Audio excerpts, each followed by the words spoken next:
ในวันที่ 7 กรกฎาคม 2026 ผ่านมานี้พนักงานราชการที่ขึ้นกับแผนกเทคโนโลยีและการสื่อสารแขวง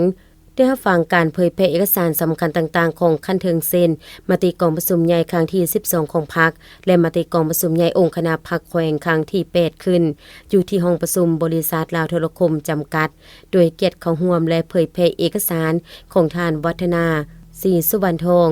ห้องหัวหน้าแผนกเทคโนโลยีและการสื่อสารแขวงพร้อมด้วยหัวหน้ารัฐวิสาหกิจไปรษณีย์แขวงและหัวหน้าบริษัทลาวโทรคมจำกัดมีบรรดาพนักงานราชการที่ขึ้นกับแผนกเทคโนโลยีและการสื่อสารแขวงเข้าร่วมรับฟังทางนี้ก็เพื่อให้สมาชิกพรรคพนักงานและประชาชนบัดเผาในทั่วประเทศมีความเอกอ้างทะนงใจต่อกับผลสำเร็จที่ยัดมาได้ในการจะตั้งปฏิบัติมติกองประชุมใหญ่ครั้งที่ 11 ของพรรคและยาผ่านมา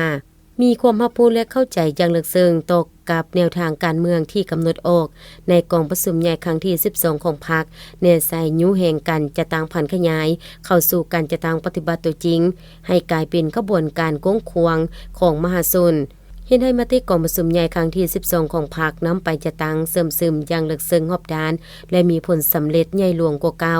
นำเอาผลประโยชน์ตัวจริงมาให้แก่ประเทศชาติและประชาชนสืบต่อบุคลุด้านแนวคิดเจตนาการสร้างให้มีการหันเปลี่ยนทัศนะความรับรู้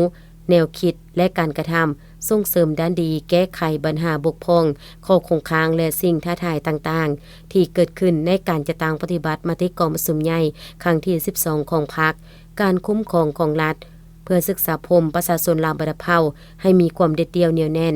บ่หวั่นไหวก่อนแก่นต่อสภาพการต่างๆมีสติระวังตัวต่อกุลอุบายม้างผีทำลายของอิทธิกำลังปรปักษ์และกลุ่มคนบ่ดีรับประกันการปกปักรักษาและเพิ่มทวีความสามัคคีเป็นปึกแผ่นภายในและภายนอกในสังคมให้หนักแน่นยิ่งขึ้น